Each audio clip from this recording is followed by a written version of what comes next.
It's impossible to imagine a modern, socially active man who does not use cell phones and Wi-Fi. Might that be harmful for male fertility? In my last video, I talked about how the sperm of men who use Wi-Fi tend to not be getting along as swimmingly well, but that was an observational study. We don't really know if Wi-Fi actually damages sperm until you put it to the test. The title kind of gives it all away, but basically, this was the first study to evaluate the direct impact of laptop use on human sperm. Here's the DNA fragmentation in samples near and far away from a laptop with an active Wi-Fi connection, suggesting one might not want to position a Wi-Fi device near the male reproductive organs. Yeah, Wi-Fi exposure may decrease human sperm motility and increase sperm DNA fragmentation, but the effect is minor. Is having 10% fewer good swimmers really going to make a difference? Fertile men release hundreds of millions. What is yet to be done is a study looking at bouncing baby endpoints. Do men randomized to a certain exposure have a tougher time having children? It's actually a harder study to perform than one might think. You can't just have men avoid cell phones and laptops for a day. Yes, we make millions of new sperm a day, but they take months to mature. The sperm with which you conceive today started as a preconceived notion months before.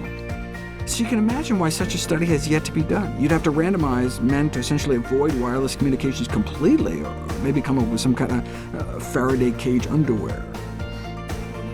Another reason why one may not want to use a laptop computer on your lap is just the heat generated by the laptop itself, Wi-Fi or not, can warm men's scrotums, undermining the whole point of scrotum possession in the first place.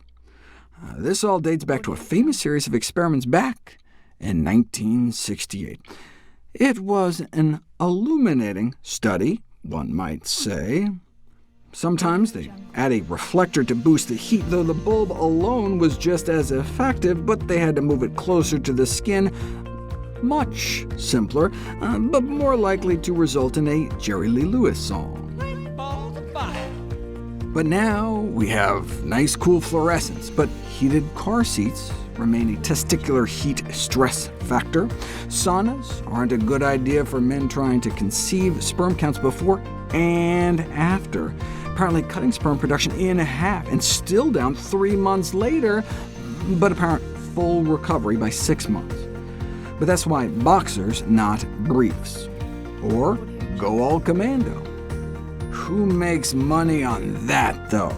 That's why we need a scrotal cooling device industry, though this review noted that more acceptable scrotal cooling techniques really need to be developed. Why? Whatever are they referring to? It seems the devices currently on the market are not so practical day to day. There's the curved rubber collar filled with ice cubes. Another was just like a freezer gel pack inserted into the guy's underwear every night. Not to worry, though, it thaws in 3 to 4 hours tops. Holy snowballs, Batman. Do not, I repeat, do not put an ice pack on your scrotum. A few frozen peas and carrots and you can frostbite yourself. See, sometimes even vegetables can be bad for you. Then there's the Schwitzer that keeps the scrotum damp. And finally, attached with a belt, achievement of scrotal cooling with a continuous airstream. With so many options to choose from, do laptop users really need protection from scrotal hyperthermia? You don't know until you put it to the test. And indeed, an increase in scrotal temperature was found in laptop computer users. Scrotal temperatures up a feverish 5 degrees Fahrenheit. A little scrotal warmth doesn't sound that bad, though. Then I read this case report. Previously healthy 50-year-old scientist typing out a report one evening, sitting comfortably in his favorite chair, laptop in lap, but woke up the next day with blisters, penile and scrotal blisters, that then broke and developed into infected wounds that caused extensive oozing pus. Even third-degree burns have been reported, requiring surgical intervention with skin grafts. The guy drank 12 units of vodka and passed out while watching a film on his lap, and the laptop burned through his leg. The surgeons called for a public education campaign to educate the public against the risks of using a laptop in its most literal sense. How about instead educating the public against drinking 12 units of vodka?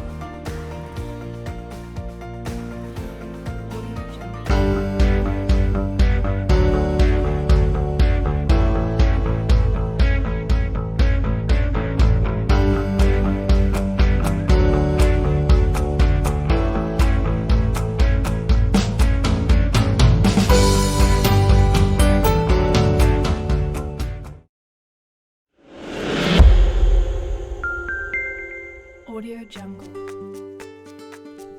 Are men talking their reproductive health away? There have been unexplained declines in semen quality reported in several countries. Might cell phones be playing a role? As radiofrequency electromagnetic radiation from these devices could potentially affect sperm development and function. The cell phone industry bristles at the R word, radiation, preferring the more innocuous-sounding RF EMFs. They do have a point, though, about it being used by snake oil hucksters of radiation protection gadgets. Radiation need not be atomic bomb gamma rays, but just the warm glow of sunshine on your face. That's radiation too. The question is, does the specific type of radiation emitted by cell phones affect male fertility? After the World Health Organization declared that cell phones could possibly cause brain cancer, many folks were like, no problem, I'll just keep them in my pants and use Bluetooth or something, away from the brain, but close to the gonads.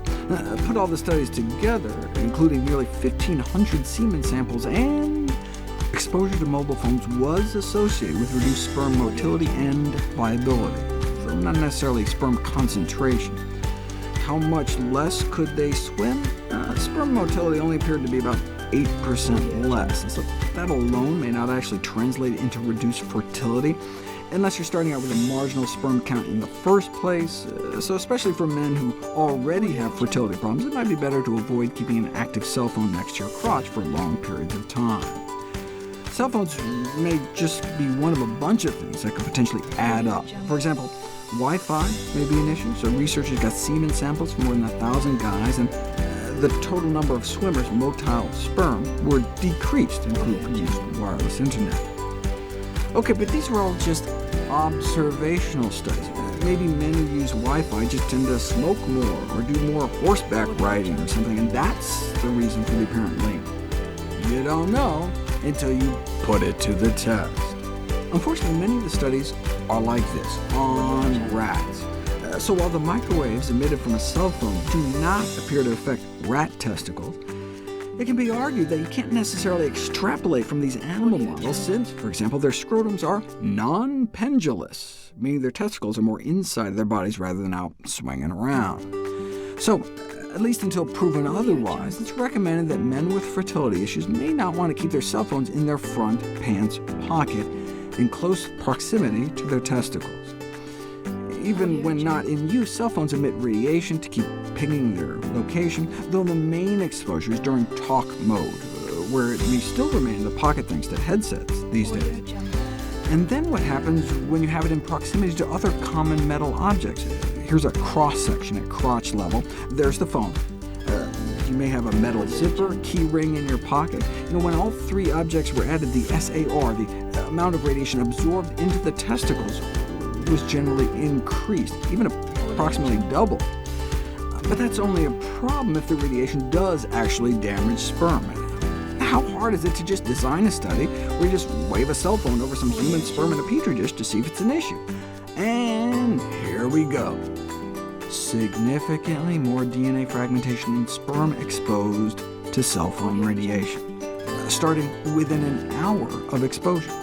Such a dramatic effect that they suggest women might not want to pocket their cell phones for a few days after trying to get pregnant so as to not put the sperm at further risk.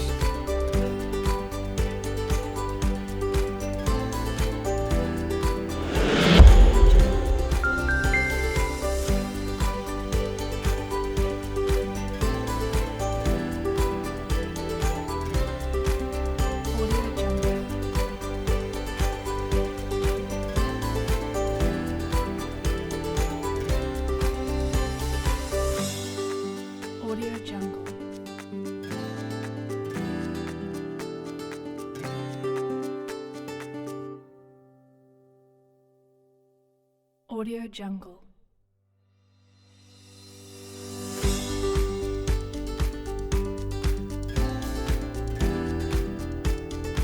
Audio Jungle.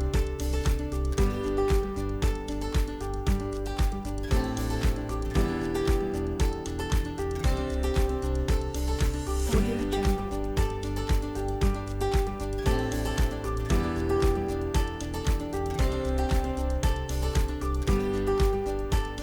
Audio Jungle.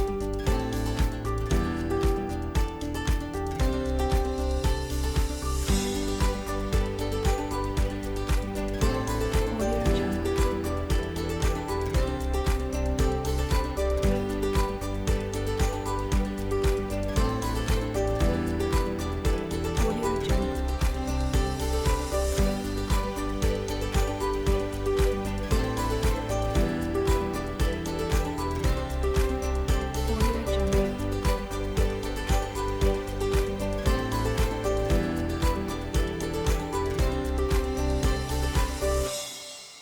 Audio Jungle.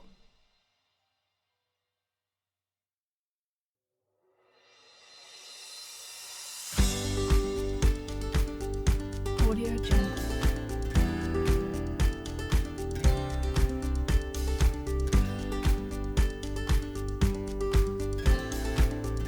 Audio Jungle.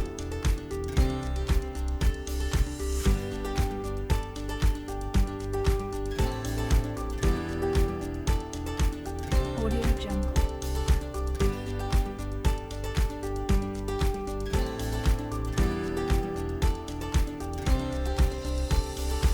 Audio Jungle. Audio Jungle.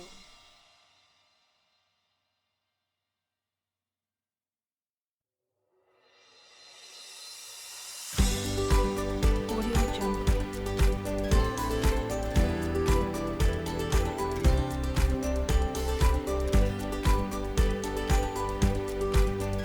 Jungle. Audio Jungle.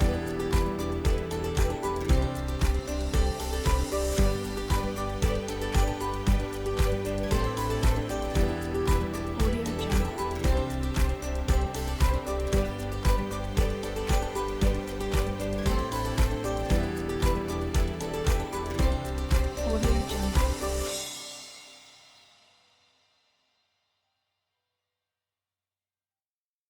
Audio Jungle. Audio Jungle.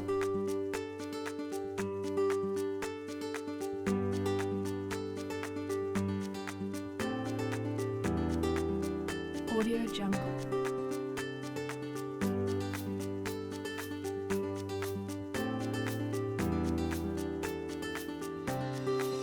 Audio Jungle.